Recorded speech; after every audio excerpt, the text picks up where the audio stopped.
Hello, beautiful YouTube audience. All right, so we are back with snacking part 4. I know, crazy, right? The series may never end. But you guys asked some really good questions. Two different individuals said, hey, loving all this idea on snacking, but what does that look like in practical application? Like, what am I actually going to be eating for snacks? So if you're diving into this one, I really encourage you to go back and listen to 1, 2, 3. So you and I have a unified definition of snacking. So we understand how we should be implementing it in order to be supportive of our weight loss efforts. And this is kind of like the icing on the cake, right? So really what for most people the hang up is around snacking is a confusion between snacking and treats. So if you're in work and you grab something out of the vending machine like a bag of pretzels, I would consider that a treat. It's not a snack. It's not strategic. It's not a combination of a protein and a carbohydrate. You're just grabbing something and consuming it. There's no real plan of action as to why you're doing that. A snack, like we've talked about in the previous videos, is very strategic. It's actually there to assist you in moving from one meal to the other without self-sabotaging, without creating a problem for you, so you can adhere to your calorie targets, so you can achieve your goals. So it's actually put in very specifically.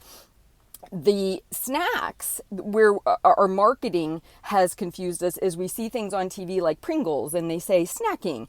It's not a snack, it's a treat. And so once we redefine that, it really helps. Snacking to me, I call them mini meals. So they basically should look like the other meals you consume through the day, just a smaller portion of it. So for example, if for breakfast I would have a whole cup of Greek yogurt and maybe a cup of blueberries, that would be cut in half. So a half a cup of Greek yogurt, a half a cup of blueberries. If I'm having tuna salad for lunch on a wrap, I might cut that portion of tuna salad in half, or just ditch the wrap and eat the tuna salad by itself, right? So here's some just good ideas. Again, you're pairing a protein with a fibrous carbohydrate or a nutritionally dense fat if that works for you. I personally like the fiber protein combination because it leaves me feeling fuller longer. So here's just some examples. A half a cup of cottage cheese, Greek yogurt paired with a fruit or a bag of veggies. I actually have taken cottage cheese and mixed in something like ranch dressing, thrown a bunch of veggies in it, and it's really actually very good. It's more savory if you like something like that. A protein shake with a piece of fruit, your protein, your fiber. It could be a bowl of soup and 2 ounces of cut up chicken thrown into it. A fiber, a protein. It could be a protein bar if you have no other options. I don't love those being used all the time. They're great in a pinch or if you can't bring anything else. But I find for a lot of people, it can very much become a treat if they're not cautious. So, but if you are in that pinch, a protein bar, a piece of fruit, right? Those would be some great ones. And again, anything you would eat, if you're having chicken stir fry for dinner, and that's what you pack for lunch, take a smaller portion, put it in a Tupperware container, eat it as a snack.